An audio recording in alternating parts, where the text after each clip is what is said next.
السلام عليكم ورحمة الله وبركاته. kabajamtoota fi jaalatamtoota obboleeyyan kiyyaa akkasumallee obboleettii wantiyya akkuma jirtu nagaya baga jiraattan isin jecha ammallee fedha rabbiitiin seenaa Haaji Aadam Saaddatiin walitti deebinee jirra haga dhumaatitti nu wajji tura.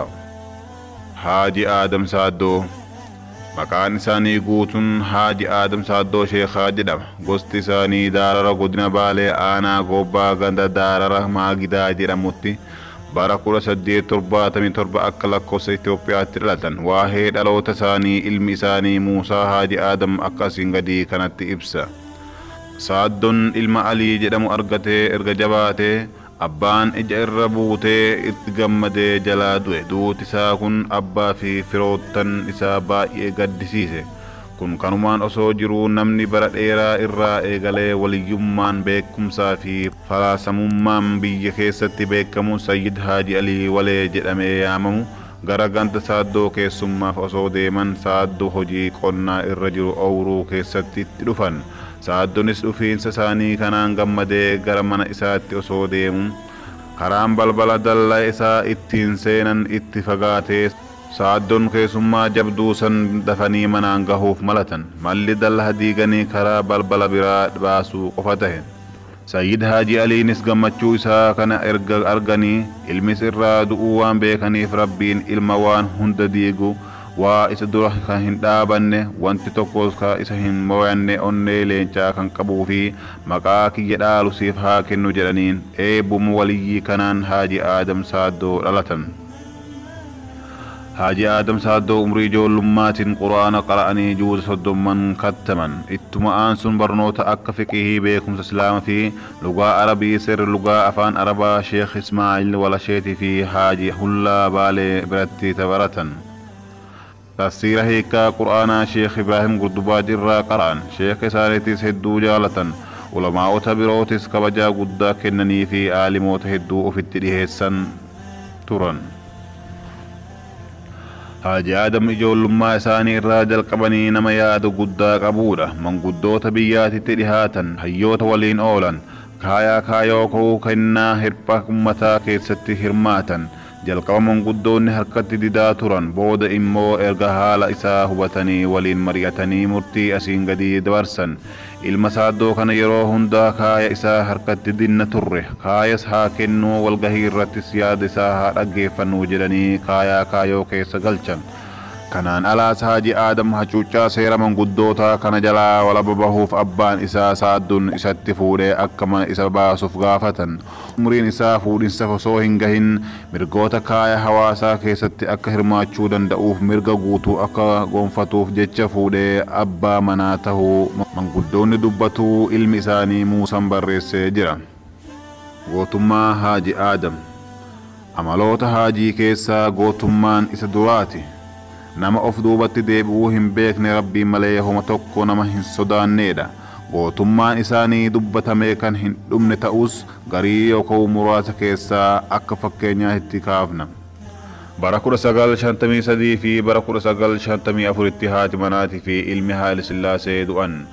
Bugusichatti booya dhaquuf hooggantoonni naannoo hunda irraa dhufan. Baaleen irraa bakka bu'anii warroota filamanii dhufan keessaa Haaji Aadam tokko. Warroota booya dhufan keessaa namni Gabra Sillaasee Caakkee Waaqoo jedhamu ol ka'ee mooticha fuuldura dhaabatee akkana jedhe. Jaanoy hoo amma booda duuti mana keessanitti hin deebi'in yookaan deebitu taate bakka nama keessanii nu isiniif haa wareegamnu jedhee dubbannaan Haayile Sillaaseenis gammadee mataa raasuu yookaan sochoosuu jalqabe. Tanuma keessa Haaji Aadam aariidhaan ol utaalanii akkana jedhan. Gabra Sillaasee waan jettee kadhatte san mataa keetiif taatu Rabbi siif haa dhagahu. Yoo Baalee fi uummata Oromoo kiyyaaf jette doome wanti ati jette sitti haa deebi'u jedhaniin. Haayile Sillaaseen mataa sochoosuu dhiisee uummata ilaaluu eegale. Warri booya dhufes ol jechuu dadhabanii mataan lafa ilaalutti hafe. Leenci waa sodaatuu hin beekne Haaji Aadam qofatu osoo lafa hin laalin jecha ofii darbatee sodaa malee hafe. Kana booda erga haala kanaan walgahiin xumuramee masaraa mootichaatii bahan. Namni hundinuu wal dubbisuu sodaatanii of duuba laalaa erga fagaatanii booda namoonni hafuura baafatan tokko ammas sodaataa haajichas ofirraa laalaa eeggataa akkana jedhan. kan ofii du'a hin sodaanne maraattuun kun fichisiisee oole jecha sagalee qaqqabatanii hasaasuu eegalan.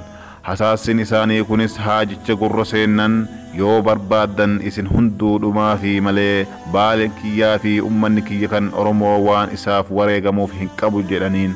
Bara 1989tti seenaa kana warra gaafa san booya san irratti argame keessaa manguddoon Haajji Gammadaa jedhamu ilma isaanii Ahmad jedhamu waliin bakka tokkotti wal argee gammadee seenaa kana inatti hime jedhee kan barreesse ilma isaanii Muusaa Haaji Aadam Saaddooti. Gaafa Itoophiyaa bulchuu Rabbiin irraa fuute Baalee galmee keessa jirti. Naannoon Baalee yeroo Minilik to'annaa jala oolche bara 1886 akka lakkoofsa Itoophiyaa irraa jalqabee hanga bara 1945tti bulchiinsa Xaqlaay Gizaatii godina Hararii jalatti bulaa turte. Bara kana hunda ummanni Baalee dhimmoota garagaraatiif gara Harar deemuuf dirqamaa ture. Rakkoon kun isaanitti hammaannan ummanni nugusichatti iyyannoo akka galfatan murteessan. Kana booda baddaa gammoojjii yaa'anii mari'atanii nama tokko baddaa irraa tokko gammoojjii irraa filanii ergatan. Gammoojjii irraa Sultaan Nuhoo Daadhii yoo ta'u baddaa irraa immoo Haaji Aadam Saaddooti. Ismaa'il Khabiir Huseen namni jedhamus haajicha waliin akka deemu taasifame. Bakka buutonni ummataa kunniin ergaa yookaan dhaamsa ummataa fuudhanii gara Finfinnee deeman. Guyyaa beellamni isaaniif qabametti gara masaraa mootummaa yoo dhufan yeroon salaataa isaanitti geenyan haa salaannuu jechuu irratti wal morman. Gariin isaanii lakki nugusi nu eegaa jira dura nugusa haa arginuu jennaan haajiin salaatatu dursuu qaba jedhanii morma san keessatti salaatatti seenan. Waardiyyoonni nugusichatti akka isaan salaataa jiran itti himan. Haayila Sillaaseen osomaa waa hin dubbatin ol ka'ee bakkuma isaan salaatanitti itti dhaqe. Erga isaan salaata geeffatanii Haayila Sillaaseen wal dubbisanii walumaan masaraa mootummaa seenan. Nugusichi isin keessaa eenyutu salaannu malee ol hin seennu jedhe jechuun gaafate. Haajiin ana jedhanii sodaa malee ofitti fudhatan. Maaliif akka bakka isin salaatanitti isinitti dhufe beektu jedhee gaafate. Manni ani keessa ture mana kiyya bakki isin itti salaatan sun bakka Rabbii waan taheef achitti isinitti dhufe jedhe. Haajinis sodaa malee anatu salaannu malee hin seennu jedhanii dubbachuu saniif Haayila Sillaaseen kaabbaa badhaase. Kana booda Haaji Aadam rakkoo ummataa nugusichaaf dhiheessuuf gaafii murteessaa ta'e kan asii gadii kana gaafatan. Jaanooy hoo biyya Itoophiyaa jedhamtu tana Rabbitu akka bulchunatti kenna jettaniimi.